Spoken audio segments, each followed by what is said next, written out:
കൂട്ടുകാരെ ഇച്ചിരി lemon rice ഉണ്ടാക്കുന്നുണ്ടല്ലോ. അപ്പോൾ നമ്മുടെ ഉഴുന്നുപരിപ്പ്, കടലപ്പരിപ്പ്, ഇച്ചിരി പീനട്ട്, കറിവേപ്പില, ഒരു 3 പീസ് ലൈം ബജ്ജി, ഒരു സ്വല്പം സവോള അല്ലെങ്കിൽ 2 കഷ്ണം ചുവന്നുള്ളിയായാൽ മതി. ഓയിൽ ഒഴിക്കുക. കടുകിട്ട് പൊട്ടിയ സമയത്ത് നമ്മുടെ പരിപ്പ് വർഗ്ഗങ്ങളും കറിവേപ്പിലയും ഒരു സ്വല്പം ഇഞ്ചിയൊക്കെ ചോപ്പ് ചെയ്ത് ഇട്ട് കൊടുക്കുക കേട്ടോ.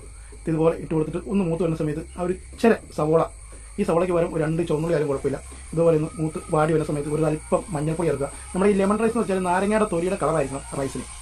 പിന്നെ ഇച്ചിരി പൊടി, ആ ഒരു സെറ്റപ്പിൽ കേട്ടോ. പിന്നെ നമ്മുടെ വേറെ കൂടുതൽ ഇൻഗ്രീഡിയൻസ് ഒന്നും ഇതിനാവശ്യമില്ല. റൈസ് നമ്മുടെ ബസ്മതി റൈസ് ബോയിൽ ചെയ്തുക. നമ്മുടെ പച്ചരിച്ചോറായാലും കുഴപ്പമില്ല. നാരങ്ങ 3 ലൈം ബജ്ജി അതിനെ പിഴിയുക, പാകത്തിന് ഉപ്പ് ചേർക്കുക, ഇളക്കി കൂട്ടുക, കഴിക്കുക. ഇത്രയേ ഉള്ളൂ ലെമൺ റൈസ്. കണ്ടോ ഇതുപോലെ. Thank U.